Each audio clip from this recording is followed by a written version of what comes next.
Erval, em relação a esse novo momento, a gente teve o primeiro voto, que foi o do Alexandre de Moraes, um voto muito duro, muito forte, condenando todo mundo a todos os crimes. A gente já teve um segundo voto do Flávio Dino, em que ele já faz uma gradação tanto em relação à projeção do que seria eventualmente a dosimetria, quanto até quem cometeu o quê. Ele já individualiza um pouco mais. Aí você tem o terceiro voto, o do Fux, que o pessoal anda até dizendo que pode ter sido estratégia de defesa para dar tempo do crime prescrever, né? Aquele voto curto de ontem. Mas em relação exatamente a postura de Fux, né? Tem de tudo. A postura do Fux, individualizando, detalhando. Aí minha pergunta objetivamente é: Carmen Lúcia, ela vai fazer o voto que pode dar maioria para condenar ou não. A depender da forma como ela se posicionar, ela pode abrir o precedente para que talvez por meio de um embargo infringente levar essa discussão para o plenário, a depender da forma como ela dosar essa atribuição de crimes. Com certeza, você foi preciso cirúrgico em cima, tá? A partir dessa divergência trazida, por mais que, vamos dizer assim, os comentários políticos, midiáticos e redes sociais tenham muito pano de fundo, o aspecto principal é o que você ressaltou, o aspecto jurídico. O voto do ministro Luiz Fux abre, vamos usar uma expressão mais popular, uma espécie de brecha para que o caso possa ser levado ao plenário. De que modo vai ser levado ao plenário? É isso que nós vamos analisar com a extensão dos demais votos, inclusive as projeções. Eu penso, como julgador, que a característica principal, e tenho apontado isso inclusive nos meus livros, nas minhas decisões e nas oportunidades que eu tive inclusive de também atuar no tribunal, é a coerência. Um magistrado tem que ter coerência. Ele não pode julgar de um jeito e sem fundamentar uma possível evolução, ou até mesmo voltar atrás, que é normal. Ele pode ser convencido, porque, por exemplo, quando a gente está num debate entre nós aqui, eu posso começar com uma posição e olhar para você: Bruno, você me convenceu, velho. Você me convenceu, e eu voltar. No judiciário também existe isso. O problema, com todo o respeito que eu tenho, a crítica que eu faço, a crítica aí como professor, como jurista, e não a crítica individual a ninguém, é que a gente vê muitas vezes, não só no Supremo, mas no STJ, ilhas. Todo mundo vem com o seu voto pronto, Bruno.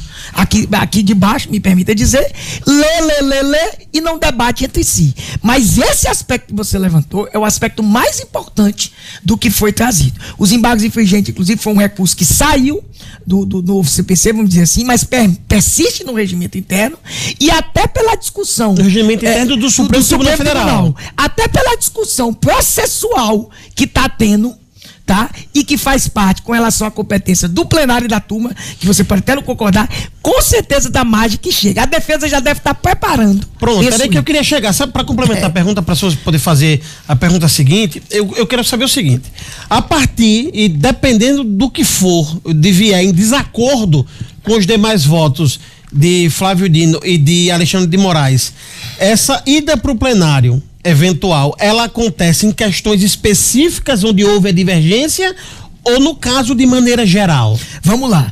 É um apontamento perfeito também, tá? É uma extensão do que você perguntou. Veja, na hora em que você pode submeter pelos embargos infringentes geralmente no aspecto modificativo, você dá uma ideia de que um voto vencido, ele traz uma tese que não foi levada em consideração, que se chama acordo não unânime.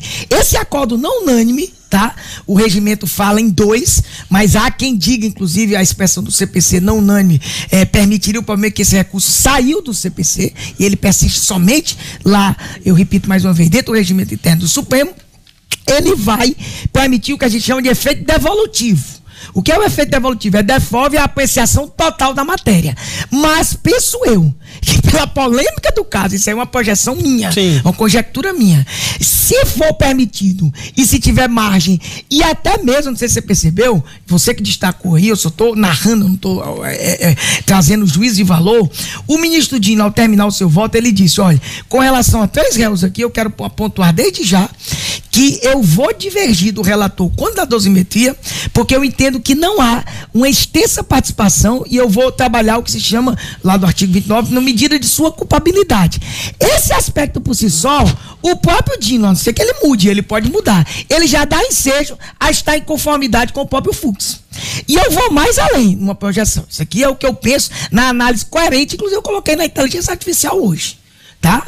De certo modo, para trazer a coerência. A coerência das posições de Zanin como advogado, do ministro Zanin, do Zanin como ministro, ele tem claramente todos os votos até hoje numa linha garantista. Não uma garantista total, como o Fux trouxe. O Fux, inclusive, sai... Fux é mais flex, né?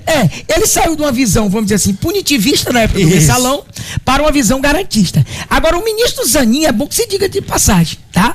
Ele claramente tem votado como ministro, não como advogado, numa linha também garantista. Só que ele é um garantista, vamos dizer, relativo. Em que sentido? Ele entende que a institucionalidade do Supremo e os possíveis crimes contra a ordem democrática fazem com que ele próprio flexibilize a posição garantista dele. Mas penso eu, para fechar, que ele terá que, se ele tiver que seguir tudo que Alexandre Moraes e Dino colocou, e eventualmente Carmen Lúcia, que já tem uma posição muito mais assimilada, isso aí é posição objetiva, não estou falando de achismo, não, é a coerência dos precedentes deles mesmos, tá? Ele terá que justificar em concreto, como Fux. Você pode achar que ele justificou mal, mas ele pelo menos justificou essa evolução de pensamento dele. Doutor Noronha. Doutor Evaldo, desse debate, né, todo esse debate da população, das pessoas com relação a esse julgamento de Bolsonaro, tem uma questão que é um princípio constitucional, que é relacionada à imparcialidade do juiz natural de um caso. O senhor vê risco de politização quando a acusação e julgamento parte da mesma instituição? Olha, vamos lá, essa daí eu não vou fugir, tá? Eu não vou fugir, porque eu já disse algumas vezes, tá? E eu corro até risco, inclusive a partir dessa entrevista faz parte de ser até processado, mas eu tenho consciência dos meus riscos.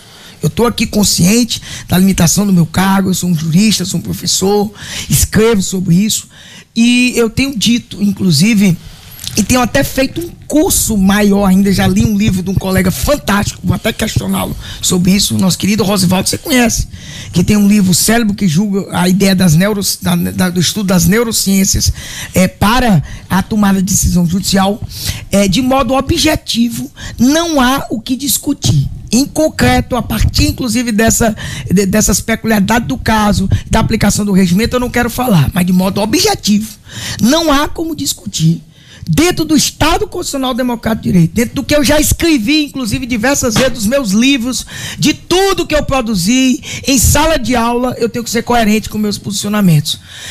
O ato de investigar é cumprido dentro do sistema acusatório por um órgão, por uma entidade, por uma autoridade.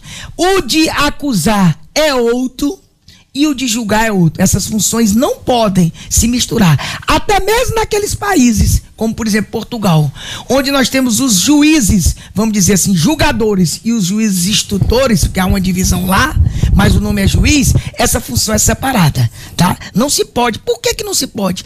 Porque é básico para não a neutralidade, porque todos são seres humanos, todos têm ideologia, todos têm pensamento, todos inclusive têm seus preconceitos e todos têm que fazer o que eu chamo dentro do meu livro, né, de correção racional em relação aos seus posicionamentos ideológicos, tá?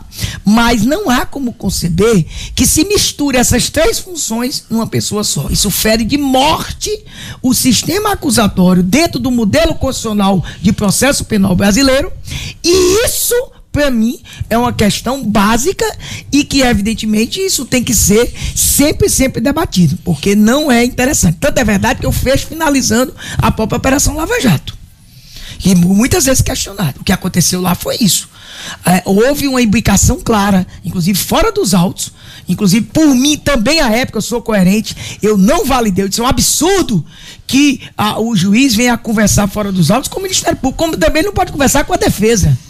Ele não pode, ele tem que estar equidistante de tudo isso. Então isso é a condição básica para o que eu chamo de um processo constitucional. E quando isso acontece, quando a gente vê isso acontecer, o senhor acredita que isso impacta com relação à confiança da população no sistema judiciário? Totalmente. É um prejuízo. Por isso que eu ressaltei como uma das minhas premissas que, de certo modo, o fato de haver essa divergência, o fato de a gente estar discutindo, o fato da população, por mais que esteja criticando aquele oba-loba de Fla-Flu, hoje é um movimento interessante para a legitimidade do Poder Judiciário, de ver que não é um jogo de cartas marcadas, mas o que a população mais precisa do Judiciário é ter essa confiança. Isso me preocupa. Eu sempre tenho me preocupado, eu sempre tenho externado, eu sempre tenho tido coragem, inclusive, por mais que risco eu corra, de dizer isso.